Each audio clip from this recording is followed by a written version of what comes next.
Добро вечер во отвореното студио на Алфа телевизија. Во наредниот час ваш домаќин сум јас, Билјана Трендафилова.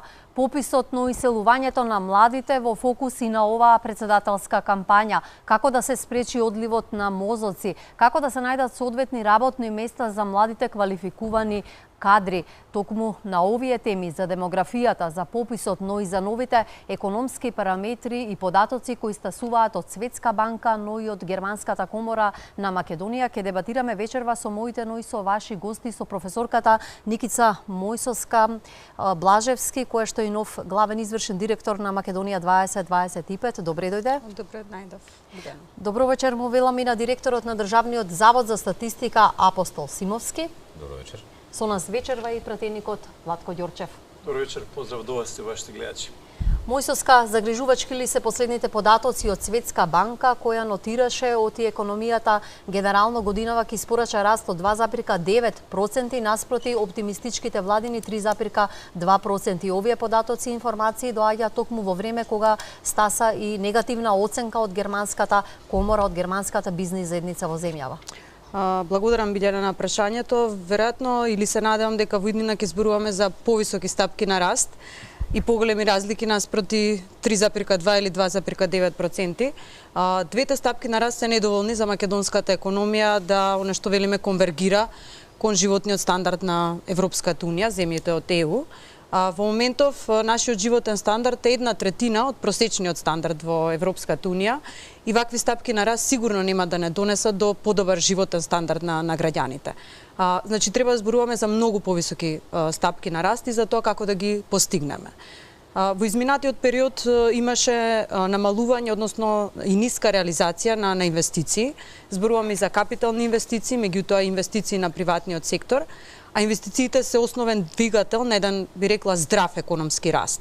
Она на што треба да се фокусираме веројатно во иднината, тоа се токму тие инвестиции, меѓутоа изголемување на продуктивноста, нешто што сите го нотираме и Светска банка во своите извештаи, меѓутоа и економските истражувачи од Република Македонија, така што мислам дека фокусот треба токму на тие два елементи да се стави.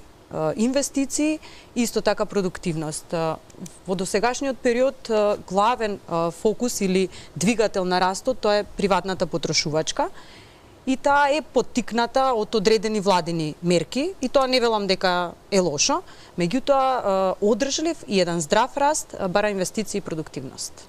Симовски, како прв човек на Државниот завод за статистика, први ги имате и бројките кои што се лиферуваат во јавноста. Последниот податок кој што го објави Државната статистика во однос на економскиот раст беше растот на бруто домашниот производ за четвртиот квартал, со тоа и за вкупниот раст на економијата. Како вие гледате на овие последни бројки, податоци, но и на укажувањата од страна на меѓународните финансиски институции? Не е баш последниот, објавивме во меѓувреме и податоци за движењето на индустријското производство, а денес мислам дека објавени податокот за надворешната трговија. Наше не е да даваме оценки на состојбите, наше е да ги прикажеме состојбите. Не сме повикани да правиме анализа зошто се случиле сите овие работи, дали можело поинаку или не, и што треба да се стори за да се променат во позитивна насока овие податоци во иднина, наше да ги прикажеме реално состојбите. Дали се убави или лоши, треба да размислува некој друг. Врз основа на тие податоци да креира политики кои што ќе овозможат подобри податоци во иднина. Така да, од тој аспект, велам, ние како институција, обврската е да ја прикажеме реалната состојба.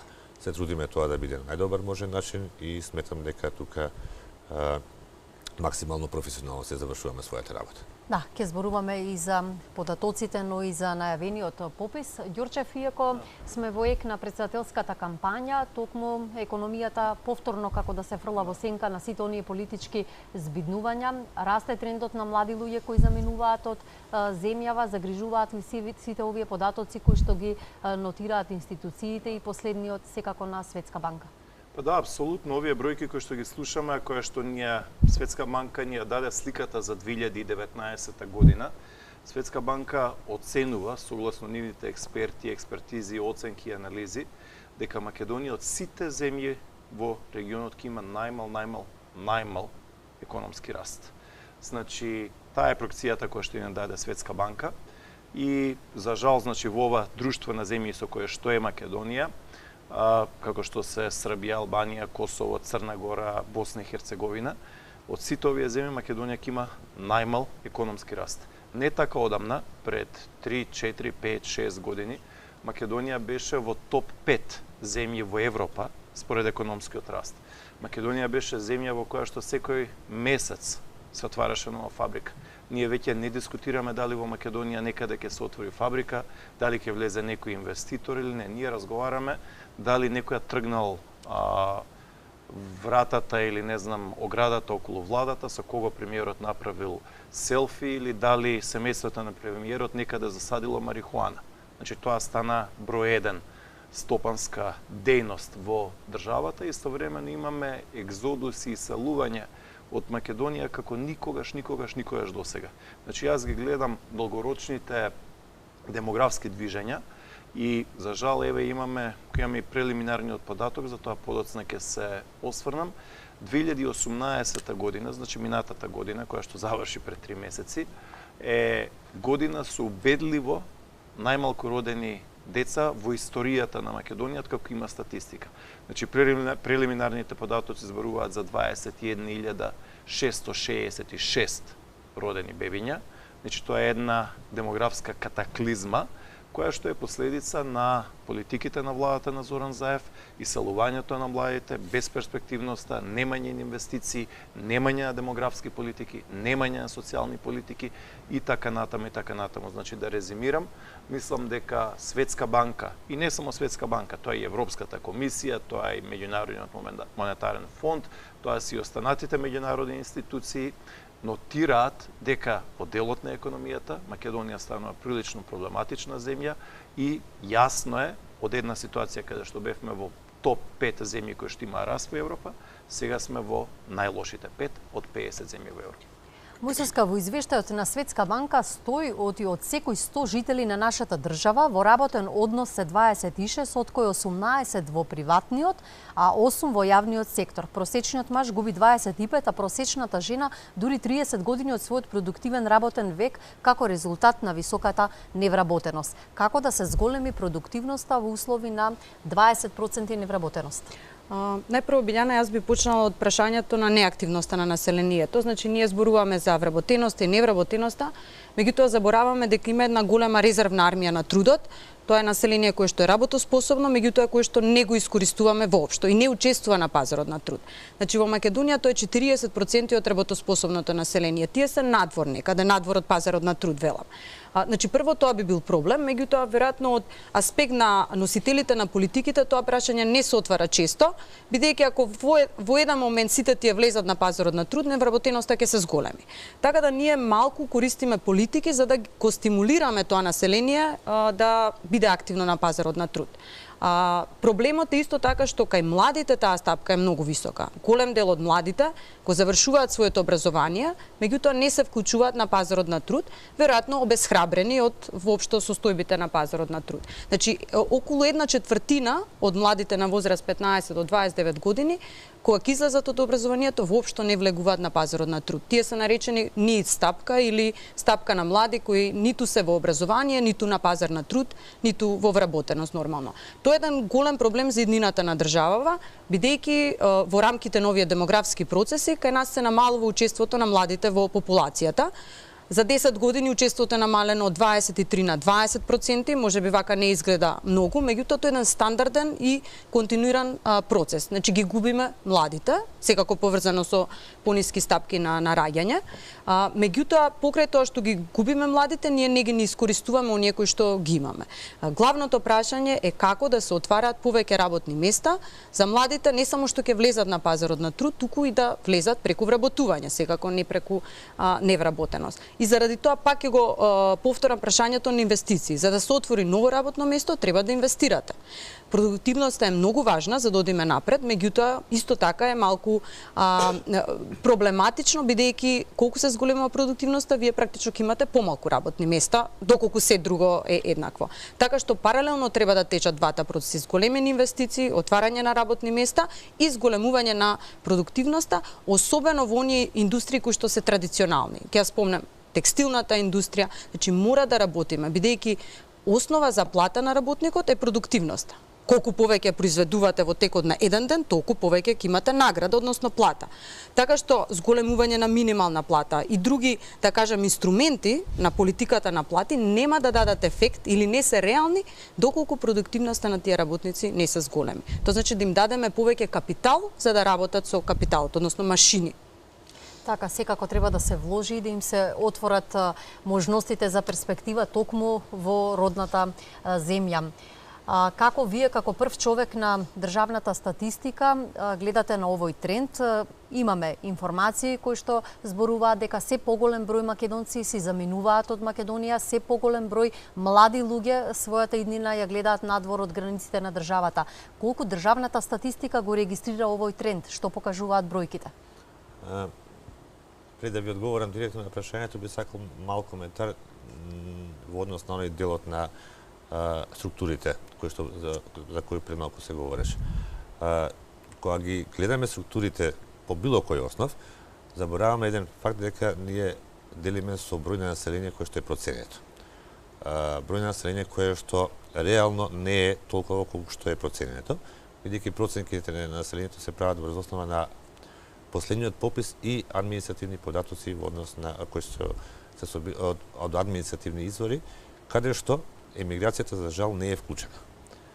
Така да секогаш таа структура, кога делиме со поголема бројка, добиваме поголема маса на таа сива маса која што не знаеме каде се наоѓа. Говориме за таа нерегистрирана невработеност и слично. Втора работа треба да имаме предвид дека за жал во нашава држава се уште екзистира и сивата економија, нешто што не се регистрира формално како вработување, а во суштина е. Согласно дефинициите на Меѓународната организација на трудот, за вработен се смета секое лице кое што во изминатата недела работело најмалку еден час за плата или друг вид надоместок, независно дали е тоа формално или неформално. И во тој случај пропорциите се малку поинакви. И оттука ако погледате оно што ние како Завод за статистика го објавуваме како невработеност, се разликува од оно што Агенцијата за вработување го објавува како невработеност. И тука нема некои несогласувања стручни. Тие објавуваат регистрираната невработеност, ние објавуваме податок од анкетата за работна сила, каде што прибираме податок и за оној дел кој што работи во сивата економија. Така да и не можете, и не треба, значи, не би смело. имаме ли ние реална слика?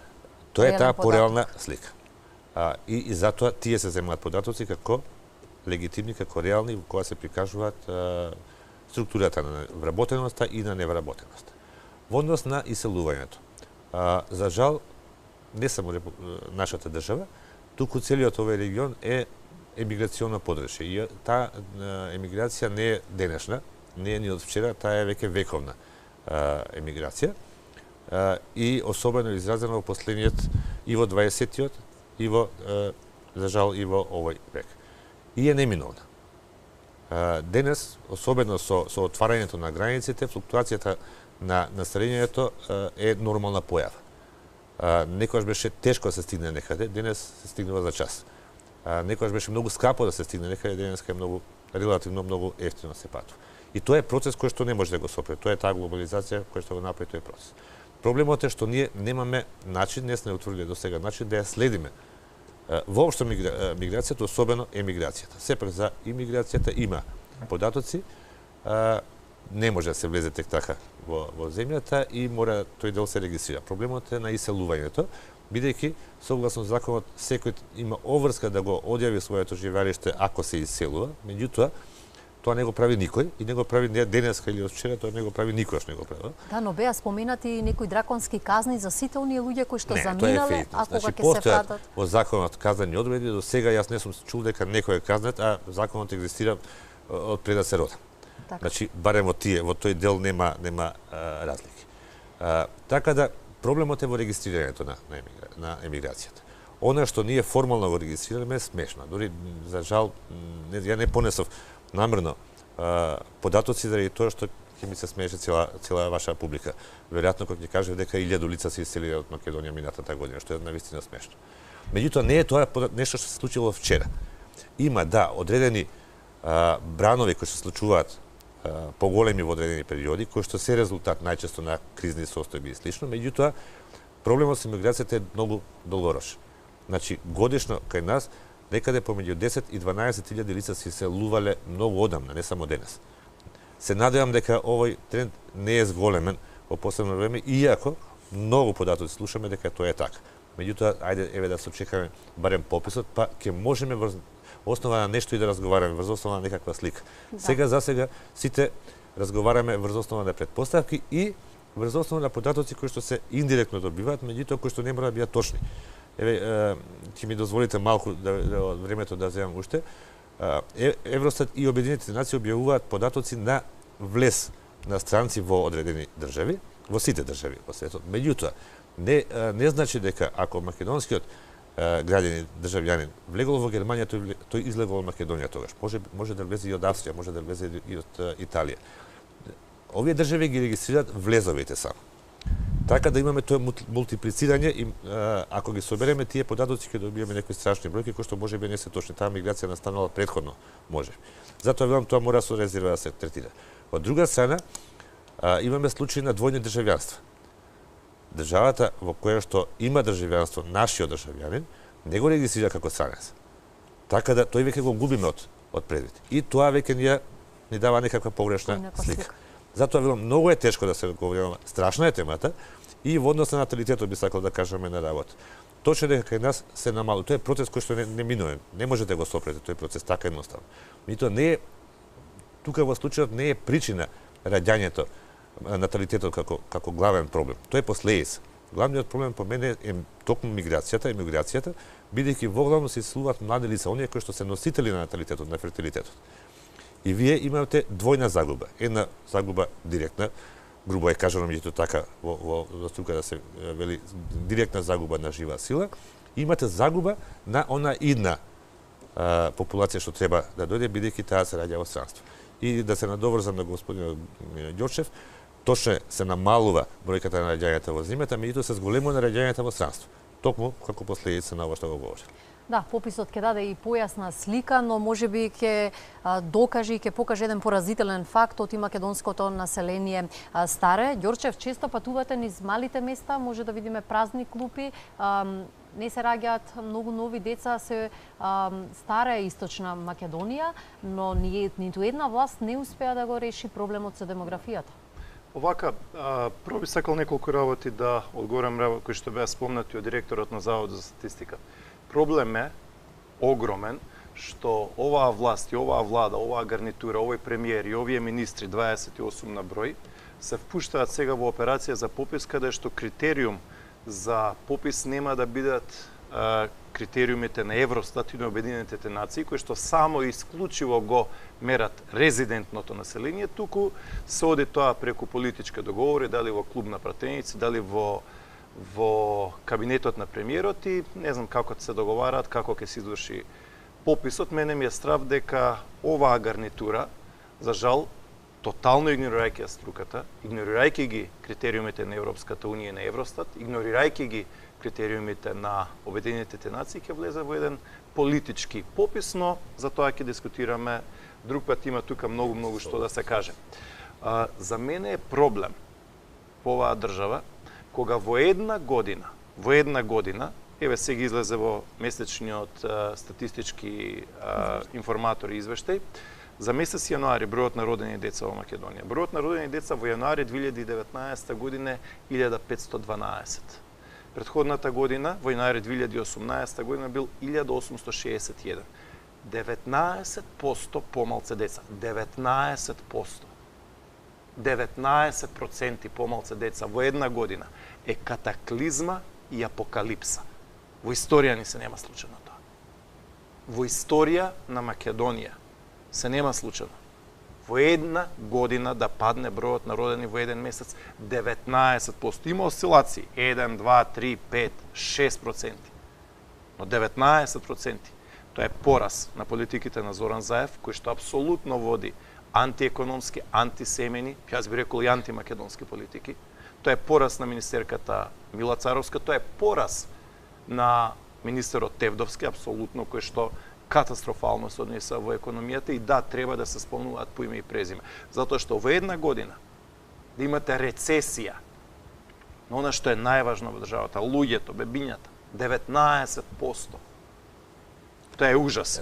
Сега не, после би друга работа. Друга работа би сакал уште неколку работи да спомнам.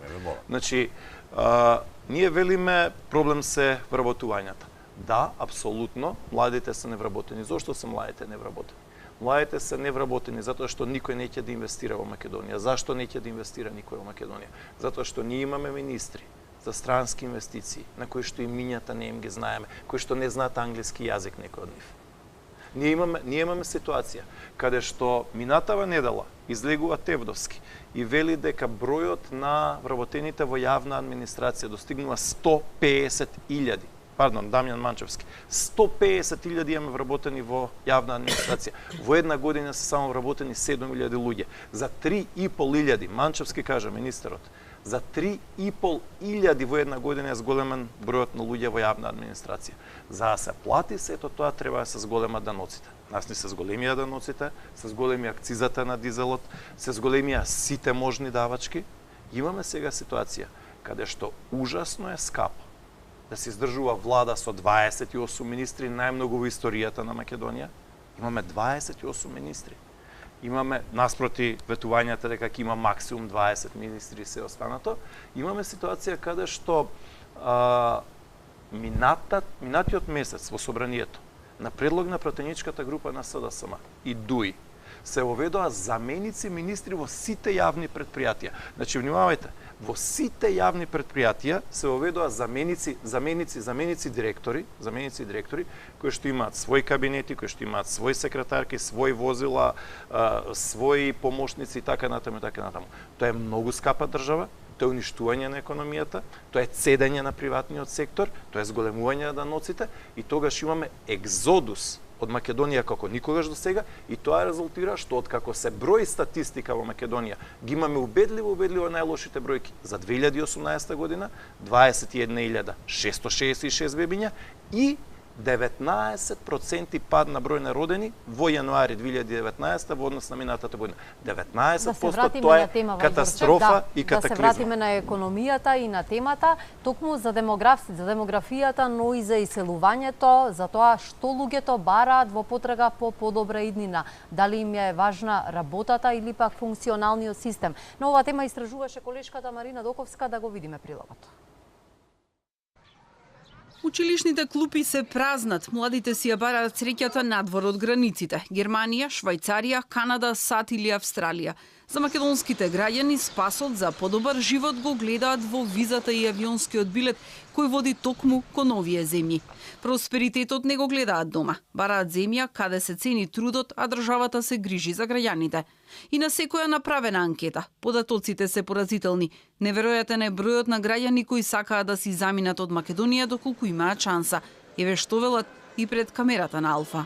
Јас имам 3 деца, од кои двете ми се надвор. А и третото гледа со едно надвор. Си го бара патот. Да. Па, кога доваѓаат внуците тука, се студираат со една друга култура. Многу е прљаво, вика. Многу е нечисто. Културата наша мора малку да се изшлифува. Мислам дека е тоа една од причините, една несигурност тотална на младината. Нити знае дали ќе земе стан, дали ќе добие тоа што бара, мита, корупција на секој корак. Тоа сега што се зголемува платата, тоа е номинално. Тоа е краткорочен ефект, тоа е катастрофа за Македонија, дополнително ќе предизвика бран на иселување, заради тоа што со вакво покачување, без да се интервенира во стопанството, да се зголеми продуктивноста, конкурентноста на стопанството, оваква мерка само ќе предизвика инфлација и нема да ги усреќи луѓето. Ќе предизвика нови загуби на работни места и нов бран на иселување. Младината бара решение. Веројатно не е добро тука, че ми се јават. Така. Да би биле помлад, би си заминале ли вие? Да.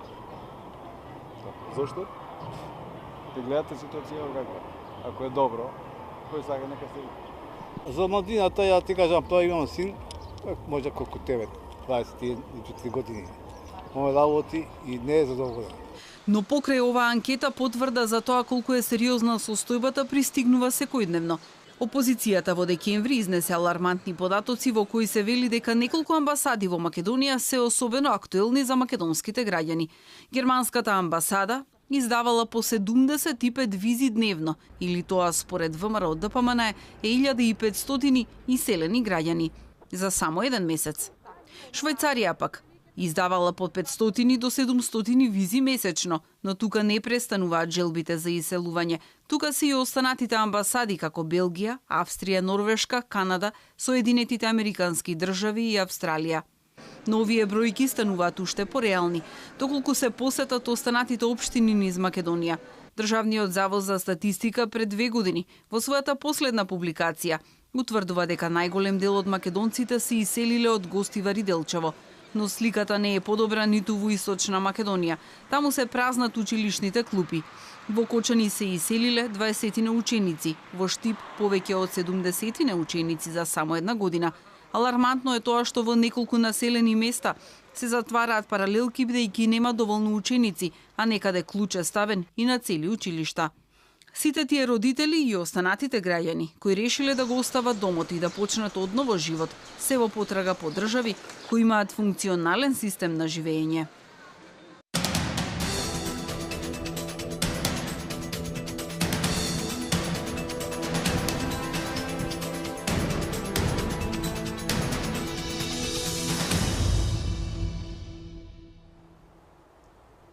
Назад сме во отвореното студио на Алфа телевизија, каде дебатираме за економијата, демографските прилики и селувањето, но и за пописот со моите и со ваши гости. Господине Симовски, се подготвували Државниот завод за статистика за пописот кој треба да се спроведе во земјава до година. Знаеме дека предлог законот за попис наредната недела треба да помине и на владина седница. Подготвени ли се вашите тимови? Знаеме дека ќе бидат на терен и оти токму за оние иселените кои, како што велите, не се евидентирале оти заминале, ќе се прашуваат и нивни роднини и соседи. Ќе даде ли пописот јасна слика за демографската структура?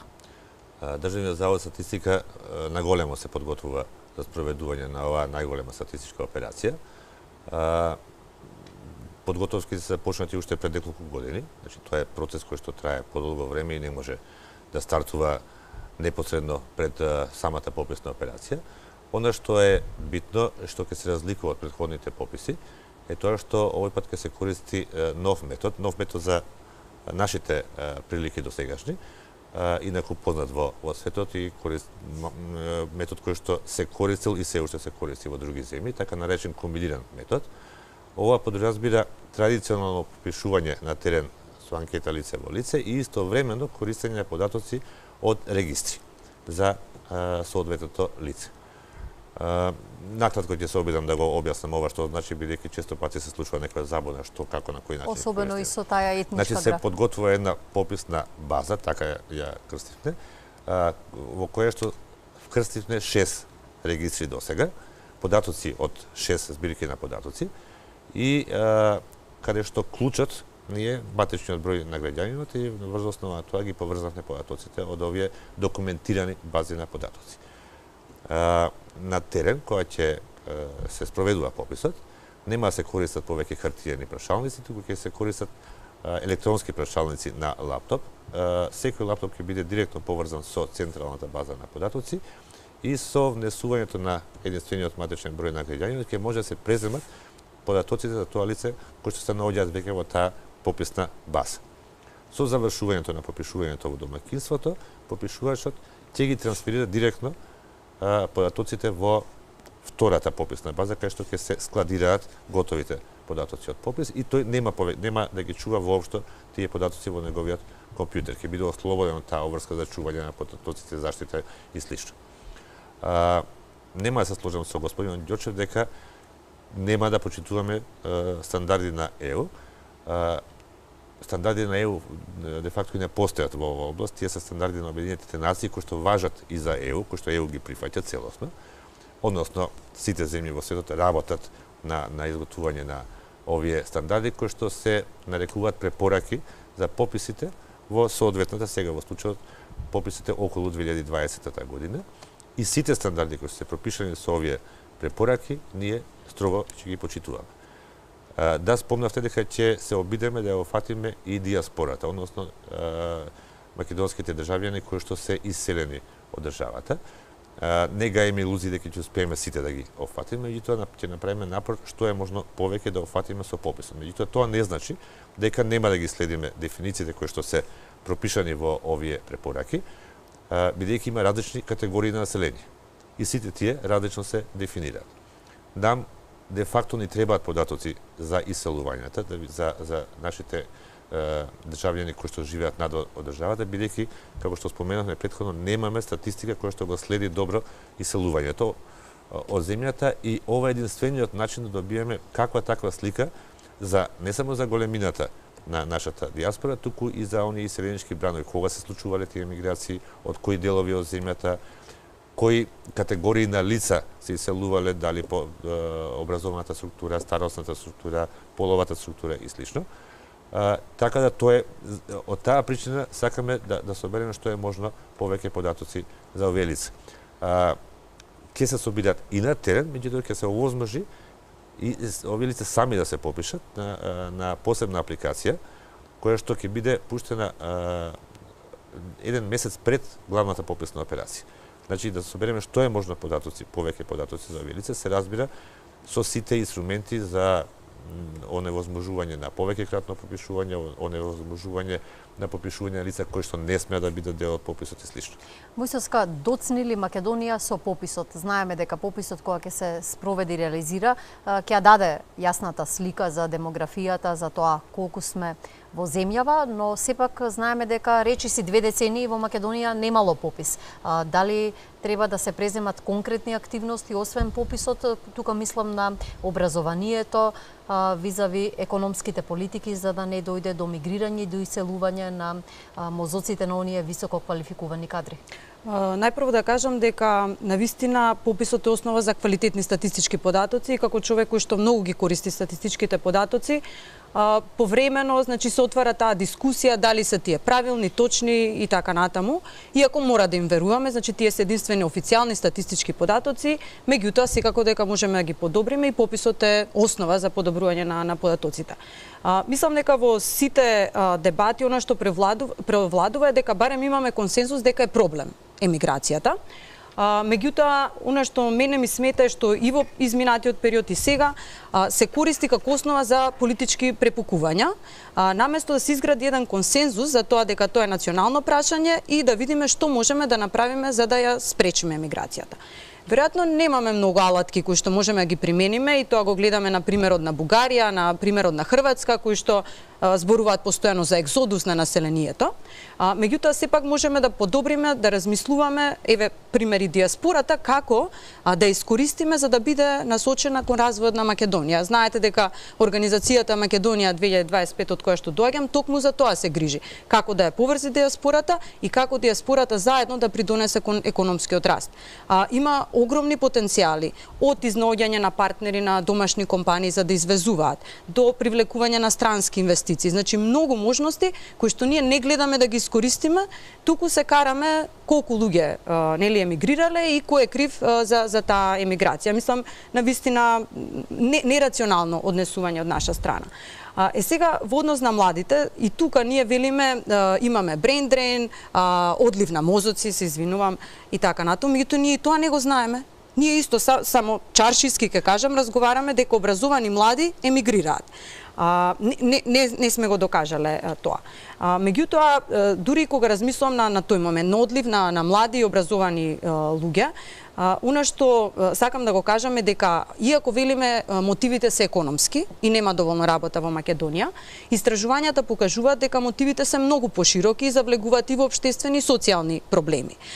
Така, значи, неодамна едно истражување кое што е правено на ниво на цела Европска унија покажува дека за младите кои што емигрираат, основа е нефункционалноста на системот.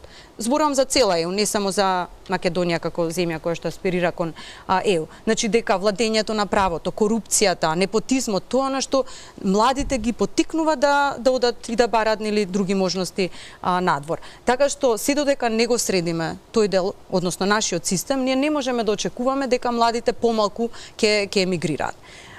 И нели како мајка и на релативно млади деца, постојано размислувам дали е тоа лошо, дали тој одлив на мозоци е лош.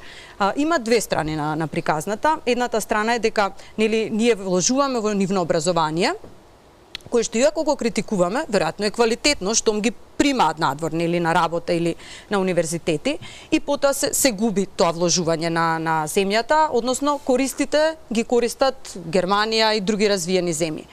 Меѓутоа, другата страна е дека, видете, ако ние не можеме да го искористиме потенцијалот, го спомнавте она што го кажува Светска банка, дека 25 години имаме загубени работа во текот на еден животен век.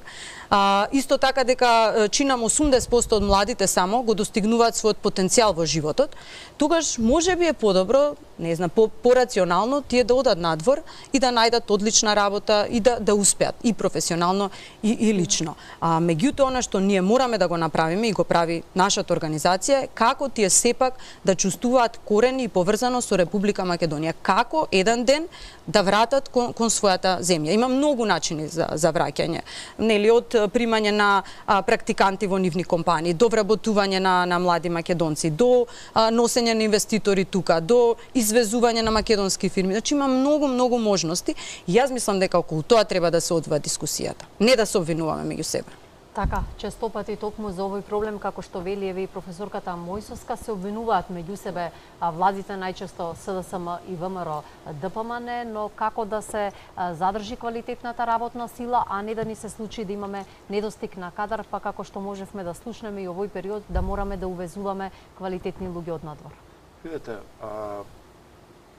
ако имаме ситуација каде што оваа недела германските инвеститори од Германија, водечка европска економија, кажат дека оваа влада создала нула економски услови и дека даваат оценка нула, тогаш Македонија има проблем. Имавме ситуација пред 10 години да нема ни една германска фабрика во Македонија. Сега има десетина германски фабрики кои што се донеса во време на една претходна гарнитура.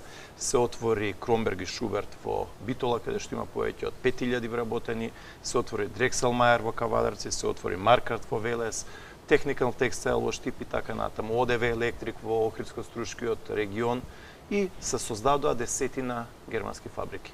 Имаме сега ситуација каде што никој нема намера да инвестира во Македонија. Никој нема намера да инвестира во Македонија. И апсолутно сметам дека причините се политички. Ако ние кажеме на владата, луѓе, не ги зголемувајте даноците, а да, министр за финансии ги зголемува даноците, тогаш тоа директно влијае на иселувањето. Ако велиме младите трпат неправда, младите не го чувствуваат системот за свој, да, не го чувствуваат за свој системот затоа што вработувањето во државни институции ги добиваат децата на функционерите. Во моментов Мира Дизел вработување имаме. Че имаме ситуација, внимавајте, каде што ние сега Светска банка ни вели, имате најмал економски раст на Балканот. 2014 ние бевме во топ 5 земји во Европа. Топ 5. Значи, ние сме паднале 50 места на таа европска листа. Ако ние имаме, како што реков, и никој не го демантира, за една година пат на новородени деца, 19%. 19% рецесија. Не е тоа пат 1-2%, 19%. И никој не го демантира. Тоа е државна катастрофа. Јас тука донесов податок и статистика. Овде имате некаде колку, околу 200 бројки. Значи, Македонија од 2005 до 2016, до 2016 година, Македонија беше единствена земја во јужниот дел на Европа кој што имаше раст на родени бебиња. Имавме раст од 22.482 бебиња на 23.002. Тоа е зголемување од 2,3%. Во исто време, сите други земји има пад во бројот на родени бебиња. Бугарија 8%, Србија 10%, Грција 13%, Хрватска 11%, Угарија 4%, Романија 14%, Косово 37%, Албанија 18%, Босна 15%, Шпанија 12%, Италија 14% и Португал 20%. Единствено, само затоа што во ова се пресекува економијата и демографските политики, и пописот и солањето и се. Значи, Македонија, значи само вемо, Македонија беше единствена земја, единствена од Португалија до Романија, која што имаше раст на нородени деца. Раст. Затоа што бројот, затоа што и позитивен прирас. Имаше и позитивен прирас, имаше и раст на родени бебиња. Значи и внимавајте. Бројот на третородени деца се зголеми 40% од 2600 годишно на 3700. А сега министерката за труд и социјална политика Мила Царовска пред 4 дена во собрание вика ќе укинуваме мерката трето дете. Значи, сето тоа резултира да ние имаме невиден пат на број на родени деца во Македонија и иселување, за кое што би сакал две реченици да кажам. Имаме сега ситуација. Да, Македонија секогаш имала иселени луѓе. Ваков екзодус немало. Сега имате ситуација каде што луѓе кои што имаат солидна работа во министерства, во агенции, кои што имаат приватни бизнеси, кои што имаат станови за издавање, тие се иселуваат. Значи, немаме ситуација каде што некој се иселува тук таму. Не, сега имаме, значи, размисла на луѓе, нема човек речиси во Македонија кој што не размислува да се замине. Ова е национална катастрофа што не се случува. Значи, кога говориме за наталитетот, тоа состојбите кои што ги прикажува господин Ѓурчев се последица. Последица прво на еден процес природен, кој се нарекува демографска транзиција, и второто е последица на движењето на зајакнувањето на детството на факторот емиграција. Значи не говорам на факторот емиграција, кажувам емиграција бидејќи иселувањето е оној главниот проблем. Прво, што се случува? Значи процесот на намалување на природниот прираст е започнал 60-тите години во минатиот век. И тој е константен. Соодветни години имало мало поместување, имаше мало поместување 2000-те година, како резултат на феноменот нов милениум, кој што психолошки влијаеше, особено оние семејства кои што го планираа својот час, па беше интересно да се тоа случува баш на преминот од стариот во новиот милениум. И имаше еднаш, ама еднократно се насе со воведувањето на таа мерка трето дете. И ништо повеќе од тој ефект немаше. Значи тоа е процес кој што постојано тежне да оди надоле, да ја стигне нулата, ама никош не ја стига нулата. Втората причина што доведуваше до забрзување на овој процес е што намалувањето на наталитетот се случуваше многу брзо, почна да се случува кај онаа популација која што имаше високи стапки на наталитет. Кај македонската етничка популација, стапката на наталитет, односно на фертилитет кој што посоодветна, одамна е падната под онаа граница која што обезбедува проста репродукција. Уште во текот на 60-тите години некаде е испод 2 и е падната далеку пред 2000-та година на 1,4. И таа стапка не нити расте, нити опаѓа, бидејќи речиси на дното. Нема простор каде да паѓа, а во принцип треба нова демографска транзиција за да почне да расте. Меѓутоа, брзината на која што опаѓа кај, јас не би рекол албанската популација, туку би рекол пред се кај муслиманската популација која што е од муслиманската вероисповед, исклучително брзо темпо на опаѓање. Од многу причини, емансипација на жената, активирањето на жената во општествениот живот, работување и така натаму. И тука го имаме едно силно темпо на опаѓање, што исто така влијае многу на овој процес. И, значи, ние немаме, сега имаме веќе негативен прираст, што е последица. Втората работа, исто така која што не е за занемарување. Зашто велам последица на наталитетот? Самата старосна структура, вие споменавте на почетокот на емисијата старење на населението. Тоа е процес кој што се случува и се случува секаде во светот. Некогашната пирамида старосна беше во вид на елка, денес е во вид на печурка. Основата за наталитет доле е толку стесната, а е зголемена оној дел на пирамидата кај што е старото население. И процесот на старење започна пред 20 и кусур години, не е сега. И е страшно интензивен. И тоа е јас имам само едно 4 труда да пишам на оваа тема. Многу автори пишувале на таа тема. Тоа не е денеска нешто што се случува. Тоа е нормална како светски тренд. светски тренд, но секако треба да се преземат конкретни мерки за да се сложам со тоа.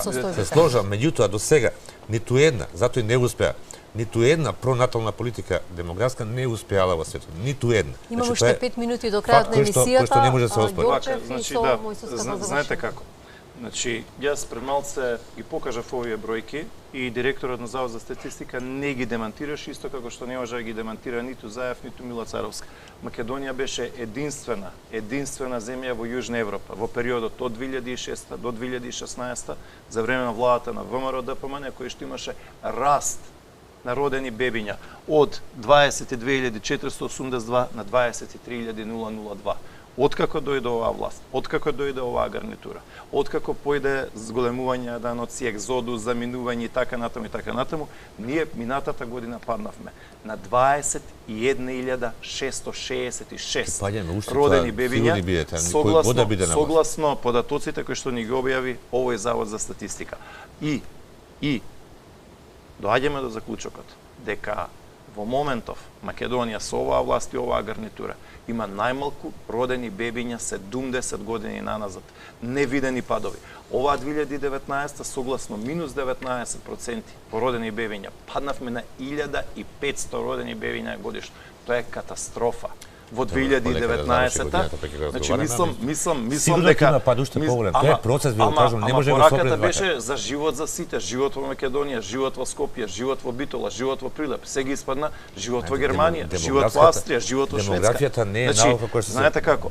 Така што ние имаме сега ситуација каде што економски крахираме, демографски крахираме, училиштата не остануваат без ученици, без деца и на крајот на криштата се доведува во прашање целата одржливост на системот, кој ќе ги плаќа пензиите во иднина, кој ќе биде продуктивниот дел од населението кој што ќе издржува 150.000 администрација која што минатата недела ни кажа власта и министерот Манчевски дека 150.000 луѓе имаме на буџет. Зголемување секој ден. Значи, ние во моментов немаме ни една нова фабрика, ни една нова фабрика. Само да резимираме да завршим. Значи, ова се на вистина загрижувачки бројки. Знаете зашто? Затоа што ако немаме економија, ако немаме народ, ако немаме развој, ние едноставно ќе имплодираме по сите останали. Ајде злоупотребиме малку само време. Сината е во економијата, универзитетски професор. Значи, да, мислам дека доволно зборуваме, пак ќе кажам, за елаборација на проблемот. Го елабориравме проблемот и мислам дека сите се сложуваме дека постои проблемот. Причината е важна секако, меѓутоа, ајде да размислуваме како да излеземе од тој проблем, што можеме да направиме сите, не само власта, туку и опозицијата и сите и бизнис секторот и сите чинители во ова општество. Значи, мислам дека фокусот сепак треба да биде на посилен економски раст, она што го спомнам на почетокот, не треба ниту да се радуваме, ниту да се објаснуваме дали 2,9% или 3,2%. Значи, треба нашите цели да се многу повисока стапка на економски раст. Пак ќе кажам, значи, мора да има повеќе инвестиции, подобрување на деловното окружување и подобрување на квалитетот на животот.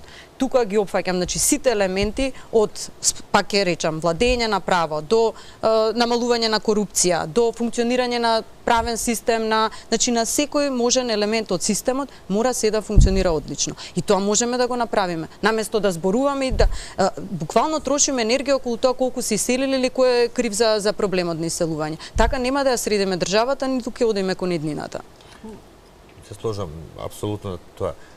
И да сватиме на крај на работа. Дури и ова да се постигне не мора да значи дека ќе имаме некакви видливи промени во демографските однесувања. Типичен пример за тоа беше Грција. И Бугарија. И Бугарија. Со влегувањето на Грција во Европската унија, наталитетот опадна уште повеќе, а беше исклучително низок. Со влегувањето на Бугарија во Европската унија уште повеќе опадна наталитетот, а беше и така исклучително низок. Така да и ова дури не е гаранција дека навистина ќе може, меѓутоа е предуслов. Да, меѓутоа така беа развиени очекувањата дека влезот во ЕУ или приближување кон ЕУ ќе спречи емиграцијата. Што воопшто не е тоа. Може би, ама не значи ништо. Ама ова е директно во колизија со тоа што Заев ни го велеше, да си го сменим името за децата ни останат овде. да си го смениме името, да не бидеме веќе македонци. Вие сте политичар, ние не сме. Ами вие сте политичка функција, не директор сте на политичка Завод за функција. статистика именуван од Стручна влада, функција, така? не избрана Од влада функција. сте избран од Избрана влада, функција. борете. Значи, знаете немаме како? право ние политички да говориме. Тука е разликата меѓу нас. Проблемот е што ние имаме економска состојба како што никогаш сме немале, ние се вративме назад во 90-ти години. Ние се вративме во 90-ти години по сите основи, по убиства на улица, по рекети, по небезбедност, по број на пожари кои што никој не ги гаси со денови и се заминуваат луѓето. Ние абер немаме дека некој ќе донесе фабрика во Македонија. Ние до пред 3-4 години секој месец отваравме фабрика. Сега абер нема дека некој ќе дојде и ќе вработи луѓе.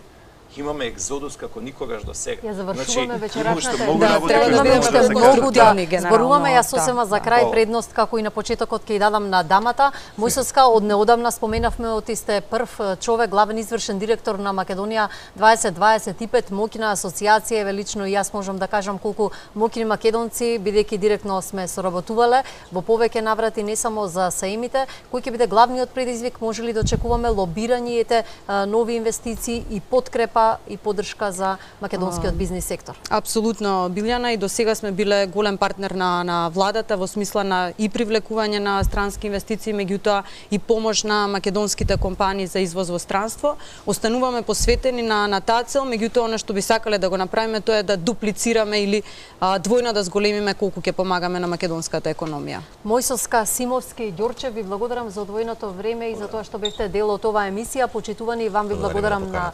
довербата и ве поканувам и натаму да останете со програмата на Алфа телевизија. Пријатно.